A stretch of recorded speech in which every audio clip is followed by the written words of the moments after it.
Okay,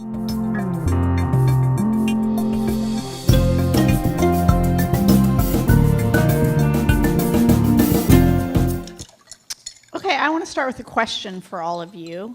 How many people have kids or grandkids that are in public schools? Okay. Now, how many of you could tell me the spending level or the average teacher salary at the school where your child attends? Okay. Okay, let me ask another question. How many people could find data on the actual salaries of teachers in your school? Okay. Because that's what I want to talk about a little bit today is in California, we have the top marginal tax rate of 13.3%. In 2011, we were spending $47 billion on K-12 education, and in 2017, we're spending $73 billion. So we've had a little bit of a jump in the last couple of years. And we have what's supposed to be called the local control funding formula. And if you go to a district website in California, and some people may have inside information, getting the information, but for myself as a policy analyst, my kids went to Corona Norco Public Schools. They were eligible for the Broad Prize several times. They do pretty well relatively with low-income and Hispanic kids, getting them to grade level. They're rated as one of the higher school districts in the United States.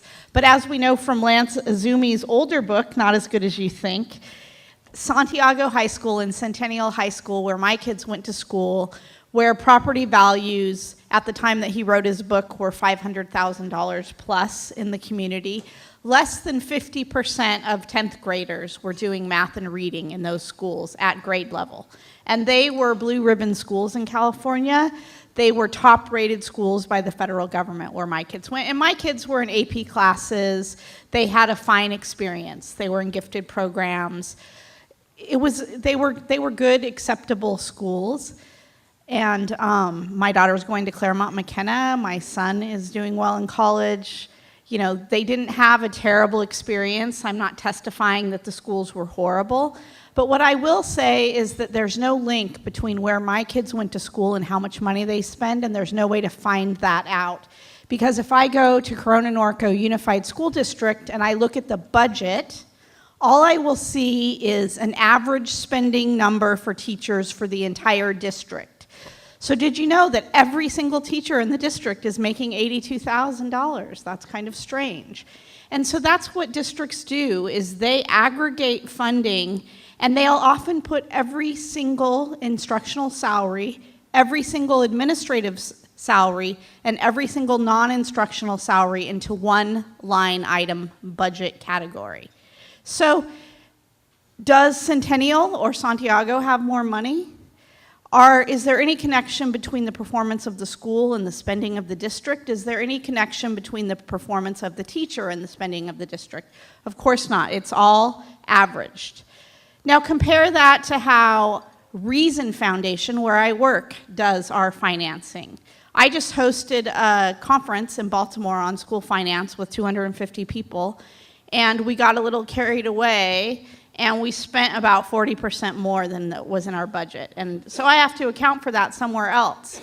But do you think that Reason Foundation knows down to the penny how much I spent at the cocktail reception at my conference, how much my plane fare cost to go to Baltimore?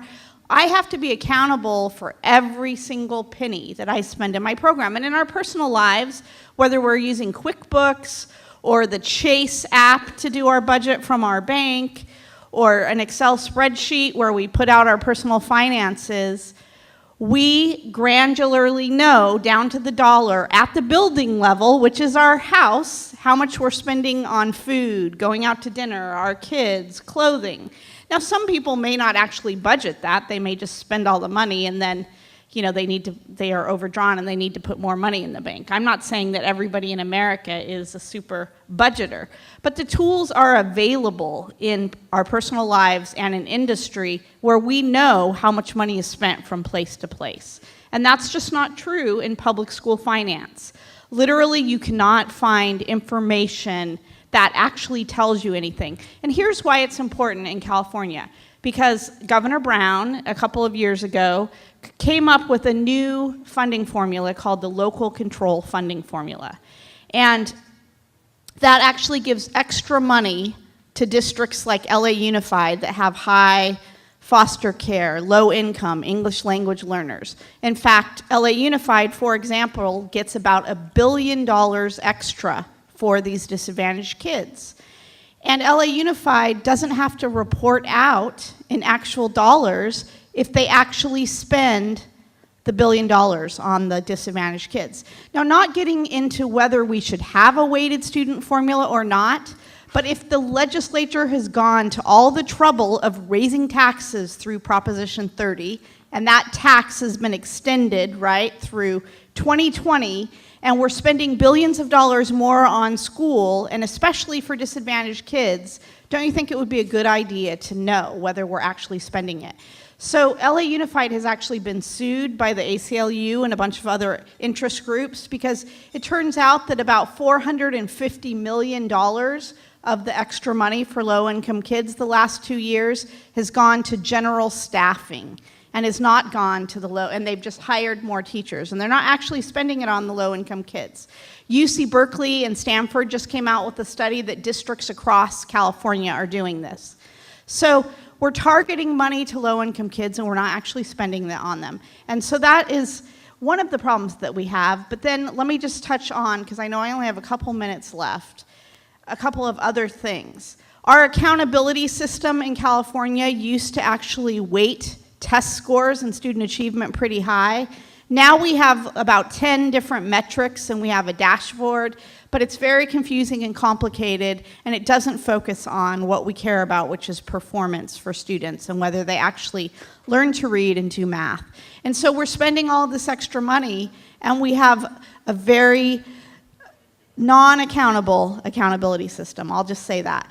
And then I'll just touch on, let me just read a couple things about LA Unified, because they're kind of the case in point of where, and I'll end with that, of where we are with school finance in the United States.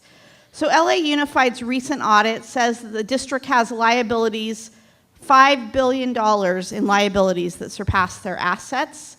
Their $6.9 billion budget projects $500 million shortfall over the next 2 years. They have $14 billion in lifetime health benefit debt liability for the health care of their non-working employees. So not people that are actually working for the district now. They have $7 billion in pension debt. Thousands of dollars in pension and health care debt now encroach on their per pupil spending. So when you have districts across California that say that they don't have any money for students, they're not actually lying about that. It used to be across the United States that 5 years ago, $500 per student went to debt services and current operating expenses. In California, it's now, in some districts, $3,000 to $4,000 in long-term debt liability that's encroaching on their current operating expenses, which means that comes off the top before they spend money on teachers. So I would just say that getting to what we need to do, we need to have a school-based budgeting where we actually report finance at the school and building level in actual dollars, not in averages. So we have transparency so that taxpayers can look at how the money is actually being spent. And then the other thing I'll say about California and LA is we have a huge administrator staffing surge. School administrators have grown 700% in the last, since 1950 basically, while students have we actually have less students, and teachers have grown about 300%. So we have way more staff than we used to, and we spend a lot of money on them, and we need a transparency so that we know how the money is spent. Thank you.